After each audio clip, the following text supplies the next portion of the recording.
Bonjour, bonnes frères et sœurs en Christ. Que la grâce et la paix vous soient multipliées de la part de Dieu notre Père et du Seigneur Jésus-Christ dans ces temps difficiles dans lesquels nous pouvons vivre. L'année 2021 peut tirer à sa fin et bientôt nous pouvons rentrer dans une nouvelle année, l'année 2022. Et l'année 2021 finit être une des plus pires années de l'histoire de l'humanité et surtout une des plus mauvaises années pour l'île Maurice avec cette pandémie de Covid-19 que beaucoup de familles qui trouvent de bonnes souffrances, que sa Covid-19 là n'a pas beaucoup de tragédies, beaucoup de souffrances au sein de bonnes familles. Nous trouvons un décès de bonnes familles. Nous trouvons une perte d'emploi, bonnes personnes qui viennent trouver du jour au lendemain sans travail, de bons moments financiers difficiles. Nous trouvons une frontalineuse qui finit mort sur le champ de bataille. En cette période de fin d'année, nous avons une pensée spéciale à toutes ces familles qui traversent de bons moments difficiles. Nous, la prière, c'est que Jésus est capable de révéler lui-même à eux dans ces bons moments difficiles-là. Nous, la prière, c'est que la lumière de Jésus est capable de briller dans ce cœurs et que par la lumière-là, par sa révélation de la personne de Jésus, je suis capable de recevoir la consolation et le réconfort qu'ils ont besoin. Amen. L'année 2021 finit être aussi un moment difficile pour l'Église. Est-ce qu'ils ont imaginé que pendant près de 6 mois, les portes des églises locales finissent fermées? Pendant près de 6 mois, nous pas fini capables de joindre dans la communion fraternelle, du jamais vu depuis que le plein évangile y a existé à l'île Maurice. Ces temps difficiles sans précédent, c'est l'accomplissement de bonnes prophéties bibliques. Cela montre-nous que nous arrivons de bonnes jours mauvais, comment la Bible finit déjà prédire.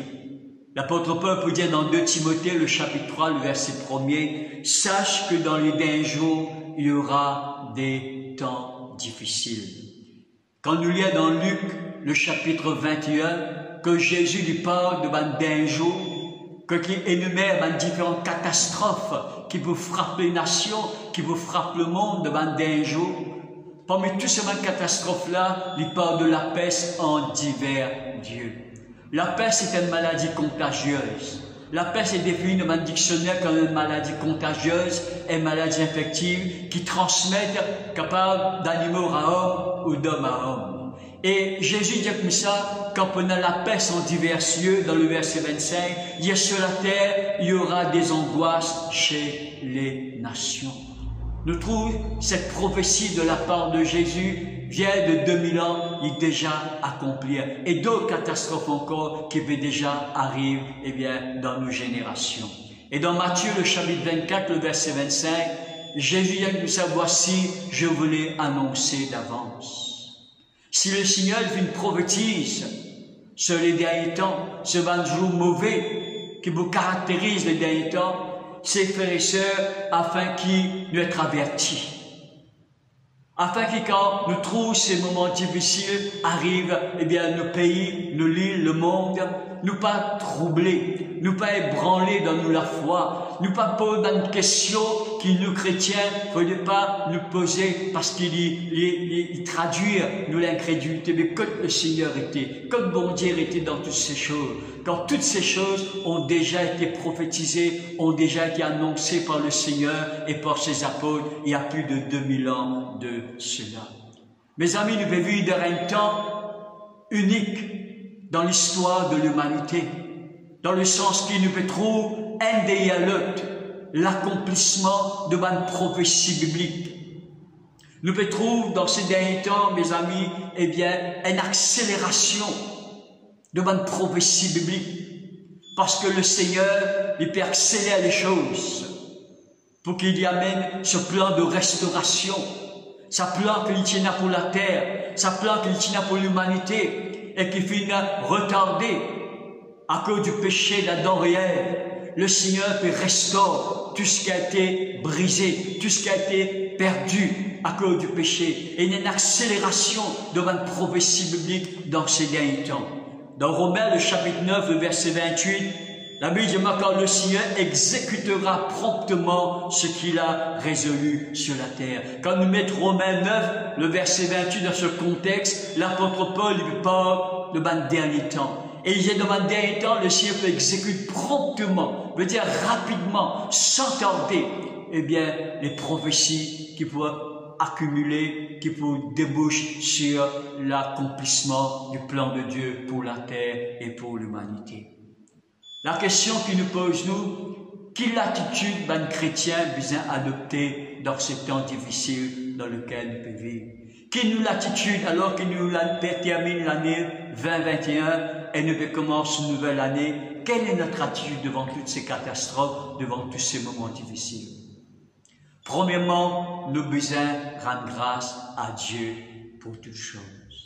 C'est ce que la Bible dit à nous dans 1 Thessaloniciens, le chapitre 5, le verset 18. Rendez grâce à Dieu en toutes choses. Veut dire en tout temps, dans les bons moments comme dans les moments difficiles, dans l'abondance comme dans la disette, nous devons toujours rendre grâce à Dieu. Nous devons toujours être reconnaissants au Seigneur. Nous devons terminer cette année 2021, nous devons rendre grâce à Dieu pour cette année, parce que malgré tous les moments difficiles que nous sommes capables de traverser, le Seigneur est bon envers nous.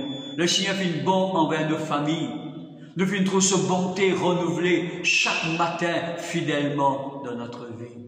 Nous devons rendre grâce alors que nous pouvons terminer l'année 2021 parce que le Seigneur finit être un secours qui jamais finit faillir, qui jamais finit manquer de la détresse que nous finit traverser. Nous devons rendre grâce alors que nous pouvons terminer cette année 2021 parce que le Seigneur finit protège nous de cette pandémie. Il finit protège nous de ce Covid-19. Même si certains de nos frères et sœurs finissent être atteints de cette maladie, mais nous connaissons comme plusieurs que le Seigneur finit guéri. Non seulement finit guéri, mais finit restauré, finit délivrer de la fosse, finit délivrer de la mort. Pour toutes ces raisons, pour tous les bienfaits de Dieu, nous devons rendre grâce à Dieu. David peut dire dans le psaume 103, le verset 1er et le verset 2, « Mon âme bénit l'Éternel. Que tout ce qui est en moi bénisse son saint nom. Mon âme bénit l'Éternel et n'oublie aucun de ses bienfaits. » Faudrait nous apprendre à énumérer les bienfaits de Dieu.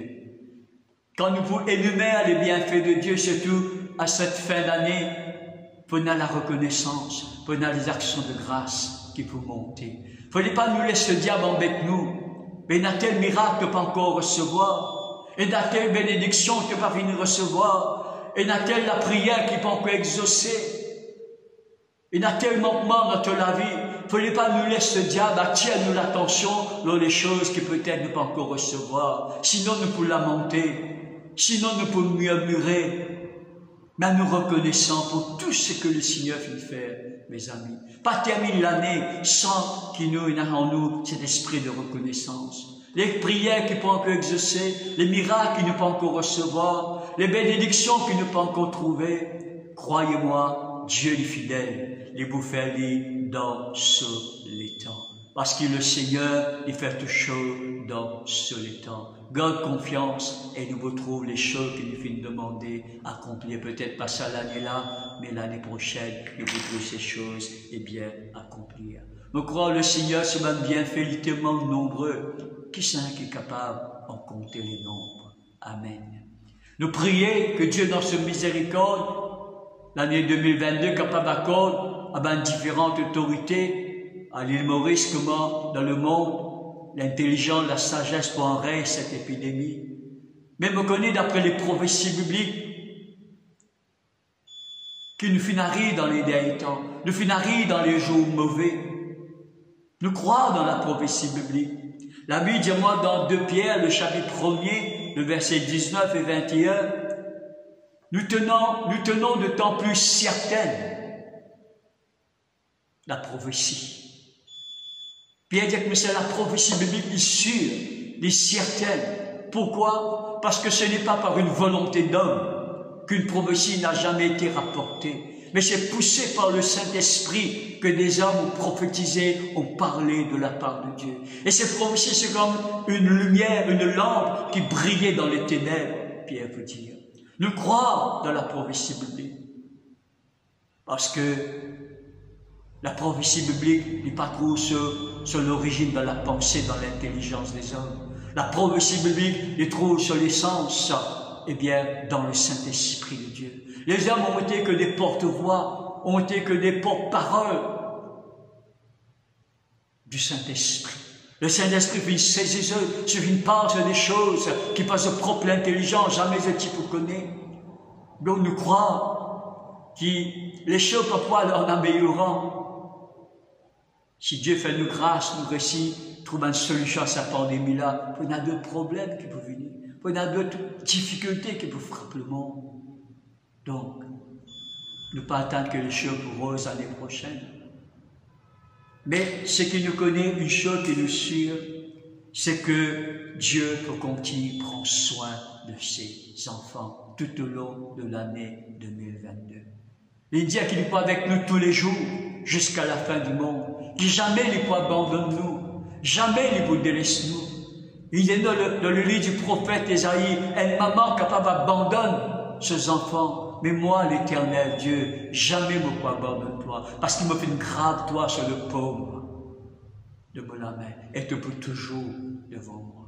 Nous sûrs et certains, dans l'année 2022, sur la grâce pour toujours en nous, sur la main bénissante pour toujours en nous, sur faveur pour toujours accompagner nous, sur regard bienveillant pour toujours en nous, sur l'amour pour toujours environner nous. Nous croyons dans la fidélité de Dieu.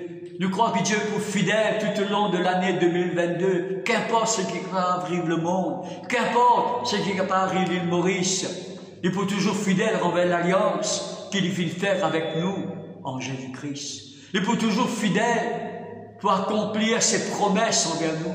Promesses de guérison si nous sommes malades. Promesses de provision si nous trouvons un manquement. Promesses de protection devant le danger de la vie.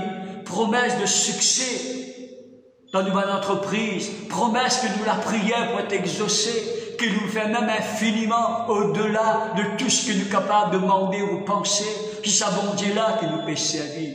Promesses de paix, de joie, de bonheur dans nos cœurs au sein de nos familles. C'est pourquoi nous sommes capables de débuter l'année 2022 avec une action de grâce, avec un cœur reconnaissant.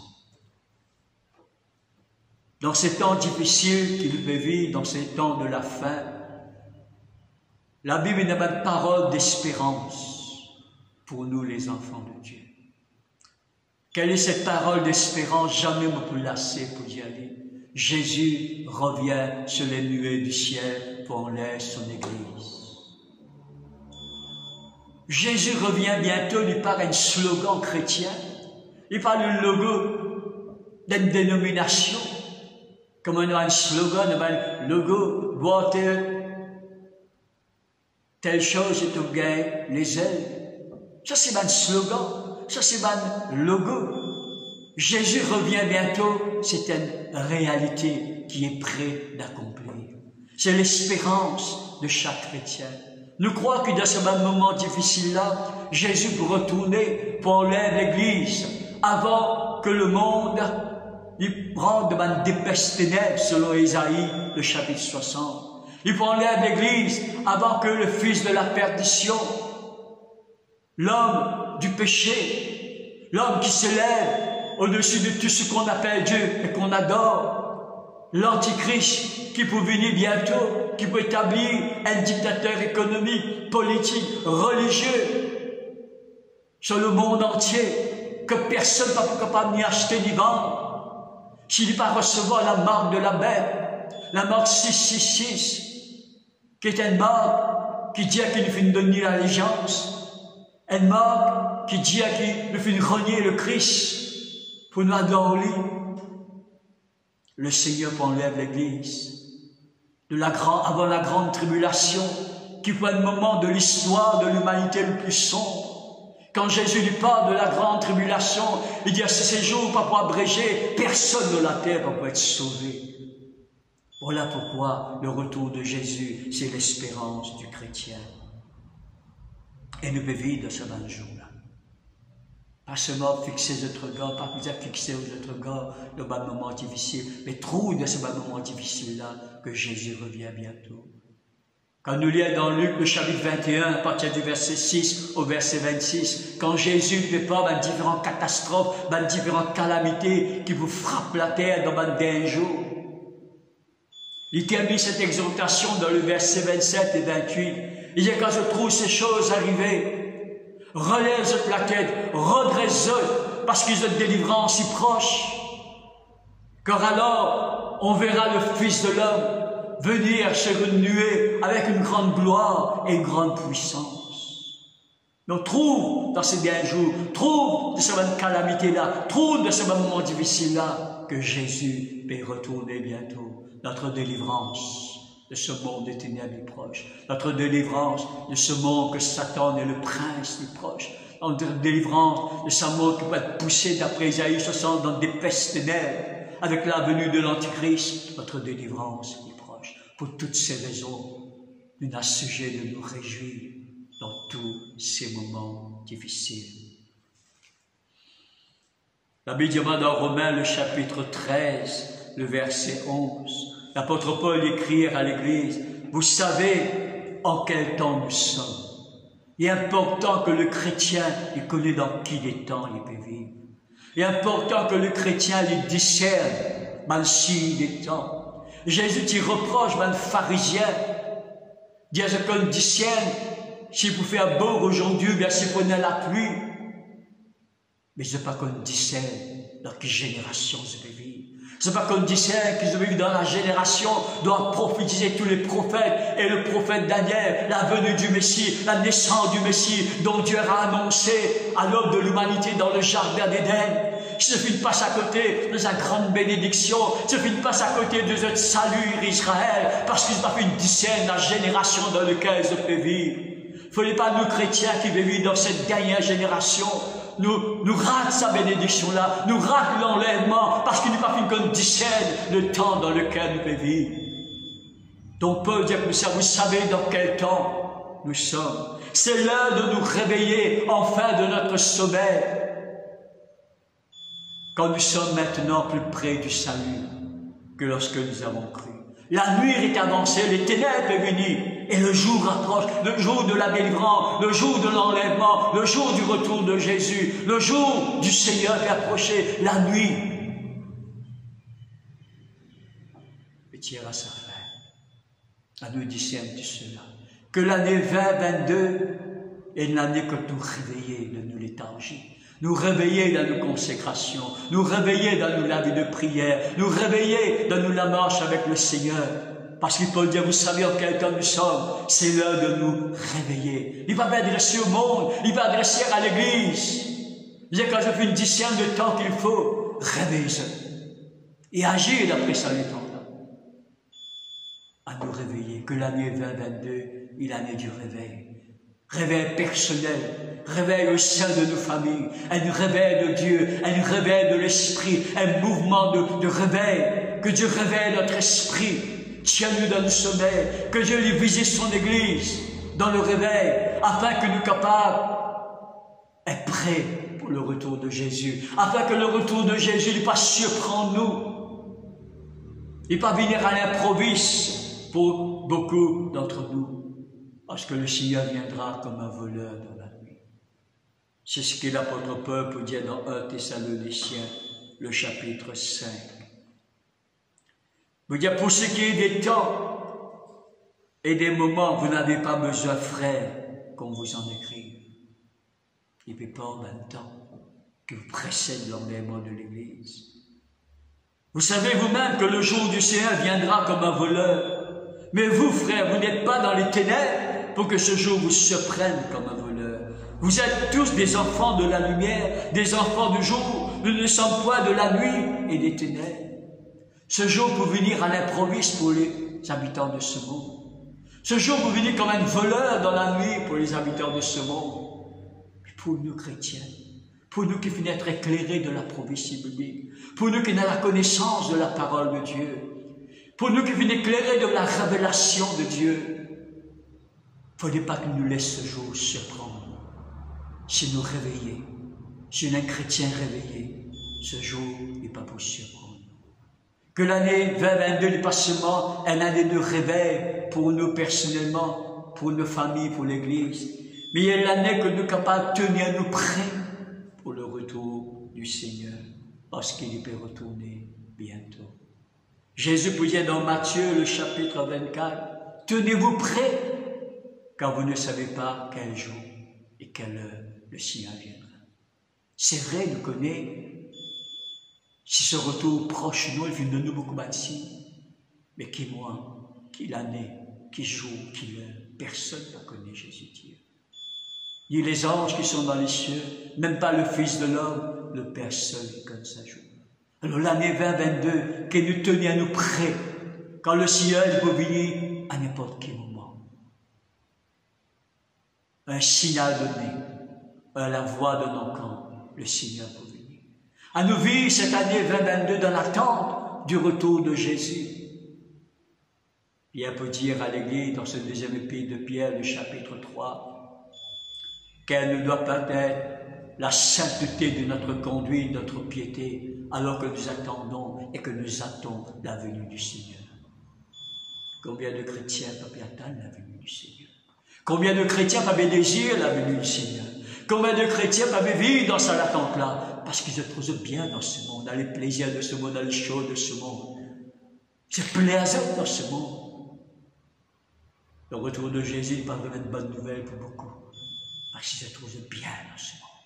Ils sont toujours adaptés dans ce monde. Non, mes amis, tenez-nous prêts. C'est une réalité évidente. Que l'année 2022, c'est l'année que nous veillons et prions, comme il vous dit dans Luc, le chapitre 21, le verset 36. Veillez et priez, afin que vous ayez la force d'échapper à toutes ces choses qui viendront sur les habitants de la terre. Veillez et priez, devez vivre un temps de grande séduction, un temps de grande tentation. Premier signe que Jésus lui donnait concernant un événement de la fin des temps. Il dit, prenez garde que personne ne vous séduise. Comme on décide d'aller comme ça, quel sera le signe de ton avènement? Premier signe, ce n'est pas la guerre, ce n'est pas le bruit de guerre, ce n'est pas la peste. Le premier signe, c'est une mise en garde à l'Église. Le premier signe, c'est une mise en garde à chaque enfant de Dieu. Prenez garde que personne ne vous séduise. Si nous pas, veillez et priez. Si nous pas veillez nous la vie spirituelle, si nous pas prier tous les jours, nous pouvons être séduits par la ruse, nous pouvons être séduits par le diable, par cette tentation. Que l'année 2022 est une année que nous sommes capables de persévérer ensemble. Quand Jésus vous dit dans l'évangile de Matthieu, le chapitre 24, le verset 13, « Ceux qui vous persévérez jusqu'à la fin sera sauvé. » La vie chrétienne, c'est une course. Paul compare la vie chrétienne, c'est une course, comme un combat. Dans une course, c'est important de prendre un départ. Mais c'est que plus important de terminer la course. Le fait de prendre le départ de la cause de la vie chrétienne, le fait de passer par les eaux du baptême, c'est bien, une bonne décision. Mais c'est plus important de terminer la cause. Et ce qui est extraordinaire avec la cause de la vie chrétienne, pas pour être seul vainqueur, pas pour être seul qui va être couronné, mais tous ceux qui vous persévèrent jusqu'à la fin vont être couronnés du couronne du vainqueur, vont être récompensés. L'apôtre Paul disait comme ça, j'ai combattu le bon combat, j'ai achevé la course, j'ai gardé la foi, désormais la couronne de justice m'est réservée, non seulement à moi, mais à tous ceux qui auront aimé son avènement. Est-ce qu'il nous contente que Jésus vienne bientôt? Est-ce qu'il soupire avec l'Esprit? Viens Seigneur Jésus. Quand l'Esprit de l'Église dit viens, est-ce qu'il nous laisse l'Esprit de Dieu mettre sa soupir divin en nous? Comme nous dit, viens, Jésus. Amen. Que l'année 2022 est une année que nous persévérer dans la foi.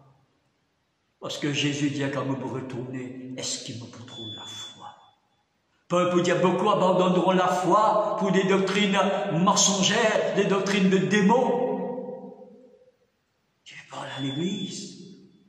Il veut parler à moi, il veut parler à chacun d'entre nous. Il dans les derniers temps, beaucoup abandonneront la foi pour se tourner vers des femmes, vers des doctrines mensongères, des doctrines de démons. Ils auront la démangeaison d'entendre ce qui est bien. Persévérons dans la foi, dans la bonne doctrine, telle que nous l'avons reçue. Persévérer dans l'amour. À nous comptons nous les uns les autres. Encore durant cette année 2022, comment Jésus fit compte en nous. Parce que Jésus dit l'amour n'a plus grand nom pour refroidir. Pour ça, il peut parler au monde. Matthieu 24, pas peut adresser au monde, il peut adresser au saint. Il dit l'amour n'a plus grand nom, se refroidiront. C'est pourquoi me dit l'année 2022 à nous persévérer. On se donne cette cause de la vie chrétienne, on se donne la foi, mais dans l'amour. À nous comptons nous les uns les autres, comment le Seigneur lui-même est content de nous. Quand on lit dans 1 Pierre, le chapitre 4, que Pierre y parle sur la fin des temps, le verset 7 et 8, il dit à la fin de toutes choses est proche. Soyez donc sages et sobres pour vaguer à la prière. Il dit à la fin de toutes choses est proche. Une des premières choses que nous chrétiens, qui arrivent à la fin des temps, nous visons à faire, nous visons vaguer à la prière. Nous visons donner la prière. Deuxième recommandation, aimez-vous les uns les autres avec un amour ardent. Quand l'amour couvre une multitude de péchés. Deux grandes recommandations que l'apôtre Pierre donne à nous, qui arrivent dans ces derniers temps. Vaguer à la prière. Donne-toi à la prière. Il reprend un peu ce qui Pierre, c'est qui pardon, Jésus peut dire dans Matthieu 24 et Luc 21. Veillez et priez. Sur la deuxième recommandation, aimez-vous les uns les autres avec un amour ardent, un amour brûlant, un amour sincère, un amour qui est vrai, un amour qui vient du profond du cœur, avec l'amour de Dieu. À nous persévérer dans l'amour, à nous persévérer dans la sainteté. Parce que Jésus dit que dans les derniers temps, l'iniquité pourra croître. Pas seulement dans le monde. Le chagrin veut y aller, l'iniquité pourra croître dans l'Église. Mais nous sommes capables. Marche dans la sainteté.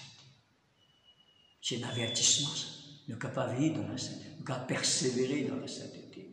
Et à ceux qui sont dans le ministère, à ceux qui peuvent servir le Seigneur, que durant cette année 2022, nous sommes capables de persévérer dans le ministère. Jésus toujours peut dire dans cette merveilleuse enseignement prophétique dans Matthieu 24, au verset 45 et verset 47, il dit quel est le serviteur fidèle et prudent que le maître a établi sur ses gens pour leur donner la nourriture au temps convenable. Heureux ce serviteur qui son maître à son arrivée le trouvera faisant ainsi. Je vous le dis en vérité, il l'établira sur tous ces gens. Il me parle à moi, il me parle à tous ceux que le Seigneur vient établir dans le ministère de la parole. Pour annoncer l'évangile, pour édifier l'Église. Il nous donne un talent, il nous donne un don, un ministère. Il nous donne la parole de la réconciliation. Il nous donne un message pour prêcher une semence l'Église. Il est heureux à son retour. Il trouve nous peut faire le travail qu'il fait appel nous à faire. Qu'il ne pas commencer sa serviteur de la parabole des talents. Quand le maître vient demander compte, il dit voilà, talent de nos mains me fit enfouir dans la terre. Alors me retourne toi tout à l'heure. Il y a un méchant serviteur. Qui n'est pas un méchant serviteur. Mais un bon, fidèle serviteur qui peut persévérer tout au long de cette année 2022 dans le ministère que le Seigneur nous confie. Pour conclure par ceci, les pasteurs de l'église de Barclay, le frère Clovis, de l'église de Chebel, le frère Vassou, de l'église de Coromandel, le frère Pilet, et tout le prédicateur dans vos bassins, Barclay, Chebel et Coromandel, souhaite à tout bon chrétien, en particulier bon chrétien dans cette région de Beaubassin, des Assemblées de Dieu, Beaubassin, Barclay, Québec, Commandeur, une bonne et heureuse année 2022. Que cette année-là est une année de grande gloire dans cette vie. Puissante gloire dans cette vie. Vous nous ce passage d'Ésaïe 60, dans le verset 1er au verset 2, permettez-moi d'y aller pour Ésaïe 60, le verset 1er, le verset 2. Lève-toi, sois éclairé. Dans sa génération-là, Dieu dit, lève-toi. Il faut éclaire-toi de la lumière. Quand ta lumière arrive et la gloire de l'Éternel se lève sur toi. Voici les ténèbres couvrent la terre et l'obscurité les peurs. Mais sur toi, tu es dans les ténèbres. Sur toi, bon Dieu, pas fait prévoir les ténèbres pour 2022. L'obscurité sur toi, sur tes enfants, sur ta famille en 2022. Mais Dieu, sur toi, l'Éternel se lève. Sur toi, sa gloire apparaît. C'est ce qui me souhaitait pour l'année 2022. Un grand la gloire de cette famille. Un grand la gloire sur l'Église. Une puissante gloire dans cette famille, dans cette Église. Et bon Dieu, bénis-eux. Qui bon Dieu faire infiniment au-delà de tout ce que je suis capable de penser, demander cette année 2022. Qui bon Dieu lui donne le meilleur en toutes choses pour l'accomplissement de ce plan pour cette vie. Quand le plan de Dieu, les desseins de Dieu, c'est ce qu'il a de meilleur pour ce. Vous souhaite le meilleur en toutes choses pour cette année 2022. Que le Seigneur les bénisse abondamment. Amen. Papa, nous rends-toi grâce. Nous bénis-toi pour ta parole, Seigneur, que tu veux mettre dans mon cœur par rapport à l'Église, à tes enfants. Nous rendons-toi grâce parce que tout au long de cette année 2021, tu fais une bonne remède. Tu m'as bien fait dans nous la vie, tellement nombreux qui ne pas qu'à rencontrer nombre, Seigneur. Nous croyons, Papa, dans la puissance des actions de grâce. Nous croyons qu'alors que nous pouvons terminer cette année 2021 avec un équerre reconnaissant, eh bien, l'année 2022 pour encore meilleur pour nous. Seigneur, nous donne-toi toute la gloire. Nous donne-toi toute la gloire. Nous bénis-toi, Seigneur. Nous connaissons quoi qui est capable d'arriver dans cette année 2022. Tu peux toujours fidèle. Tu peux toujours prendre soin de nous, Seigneur. Nous prenons qu'une crainte. Nous prenons qu'une inquiétude. Parce que celui qui est en nous est bon. Celui qui est en nous est un Dieu d'amour, Seigneur. Sois glorifié, sois béni. Me bénis ton peuple, me bénis l'Église, me bénis chacun de mes frères et sœurs, Seigneur. Et Seigneur, me prie toi pour le meilleur dans cette vie. Que ton nom soit béni, que ton nom soit glorifié dans le nom de Jésus. Amen.